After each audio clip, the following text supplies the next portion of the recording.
Hello viewers, welcome to my new blog. আজকের গরিবের ব্লগে তো সকাল থেকে ঘুম থেকে উঠেই মনে করেন বিপদে পড়ে আছি, মানে বৃষ্টির জ্বালায়।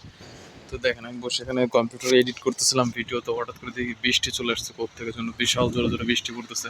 তো ক্যামেরার সামনে হাত না দিলে মনে করেন আমার তো আবার দুর্বল মোবাইল, তো পানি টানি ঢুকে যেতে পারে, এই জন্য আমি আপনাদেরকে একটু দেখে দেখেন রোদও উঠতেছে আবার বৃষ্টিও পড়তেছে। হ্যাঁ, তো বৃষ্টি পড়ছে অনেক সময় ধরে, তো ভাবছিলাম থেমে যাবে কিন্তু না, এটা থামেনি। তো দেখেন আমাদের সব কিছু কিন্তু ভিজে যাচ্ছে এবং অলরেডি ভিজে গেছে। দেখেন বৃষ্টিটা কিন্তু কম হয়নি, অনেক হয়েছে। হ্যাঁ, তো বৃষ্টি দেখলে কিন্তু আমরা কিন্তু বুঝতে পারতেছি যে কি পরিমাণ বৃষ্টিটা আসলে হচ্ছে। হ্যাঁ, তো দেখেন এখনো পড়তেছে, আবার রোদও উঠতেছে, মানে হাস্যকর একটা ব্যাপার। আবার এই যে জানালা সব কিছু আবার খুলে রেখেছে, দেখেন এই পাশ দিয়ে আবার কি পরিমাণে নামতেছে। তো এখানে দেখা যাচ্ছে পানি জমে গেছে, কিন্তু এইটা আসলে কিরকম একছেন আল্লাহর একটা নিয়তি, মানে বৃষ্টিও পড়তেছে জোরে কিন্তু আবার রোদও উঠতেছে। তো আল্লাহ আসলে কত বড় একটা মেহেরবান, না থাকলে কিন্তু এটা হতো না। তো রোদটা পুরো সব জায়গায় আসলে পড়তেছে, যার কারণে অনেক সুন্দর লাগতেছে দেখতে। ওকে, তো আমি আসলে ঘরের দরজার সামনে দাঁড়িয়ে ভিডিওটা শুট করতেছি। তো এখন একটু হালকা হালকা কমে যাচ্ছে। তো দেখেন আমাদের রান্নাঘর কিন্তু ভিজে গেছে অলরেডি, তার মানে রান্না করার অবস্থা আজকে টাইট। ওই যে দরজার গেটটা খুলে গেছে। আমি আজকে কি পড়ছি, গেঞ্জি মেঞ্জি পুরো আসলে দাঁড়াইছি একদম, মানে কি বলবো আর কি, মানে এরকম ভাবে আসলে আসতে চাইছিলাম না ভিডিওর সঙ্গে, কিন্তু তাও না আসে পারলাম না। তো তার জন্য আর কি আসা। ওকে, তো চুলমুল আসলে ঠিক করা নাই। তো আমি যে ওইখানে বসে যে এডিটিং করতেছিলাম, ভিডিও শুট করছি, তো সেটার এডিটিং করতেছি এই যে এখানে বসে। তো তারপর হচ্ছিল বৃষ্টিটা নামছে,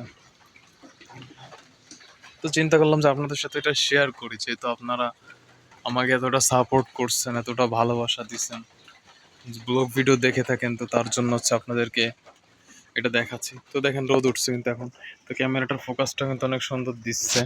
আবার রোদ চলে যাচ্ছে আকাশের দিকে, এই যে রোদ চলে যাচ্ছে, আবার দেখছেন চলে গেছে অলরেডি।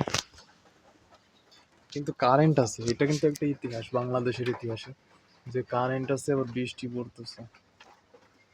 ঠিক আছে, এটা কিন্তু একটা ইতিহাস, তো যার জন্য মনে করেন ভালো লাগতেছে।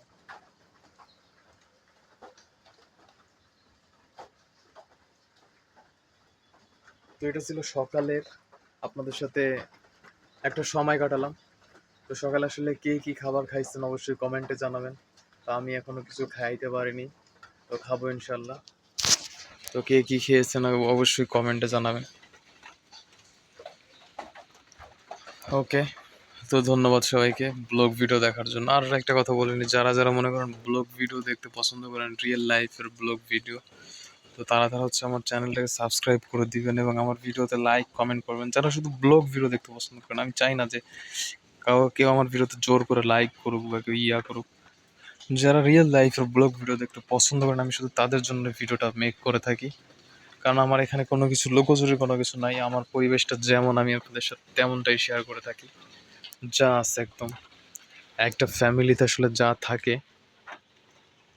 একটা গরিব পরিবারের যেরকম থাকার দরকার সেরকমটাই আমাদের ঘরে আছে। তো আলহামদুলিল্লাহ, তাও খুশি যেরকম তিনি রেখেছেন। তবে স্বপ্ন আছে যে একজন ইউটিউবার হব। সেই স্বপ্নের কারণে মনে করেন ঘুমাইতে পারি না, কত কিছু করতে পারি না, শুধু এই স্বপ্নটা পূরণ করার জন্য সামনে এগিয়ে যেতে চাই। ভিউজ হয় ভিডিওতে, ভিউজ কিন্তু অনেক কম হয় আমার। হ্যাঁ, তারপরে কিন্তু থেমে নেই, তারপরও চেষ্টা করতেছি যে, কারণ আমি সবাইদেরকে শুনেছি যে বেশিরভাগ ইউটিউবাররা নাকি এরকমই হয়েছে, প্রথমে কম ভিউজ হতো তাও তারা ঝরে পড়ে যায়নি, তারপরও তারা মনোবল নিয়ে ভিডিও বানিয়েছে। তো আমিও তাদের মতন একজন হতে চাই। তো ধন্যবাদ সবাইকে। হ্যাঁ, তো দেখা হবে অন্য কোনো ব্লগে। ওকে, সে পর্যন্ত সবাই ভালো থাকেন।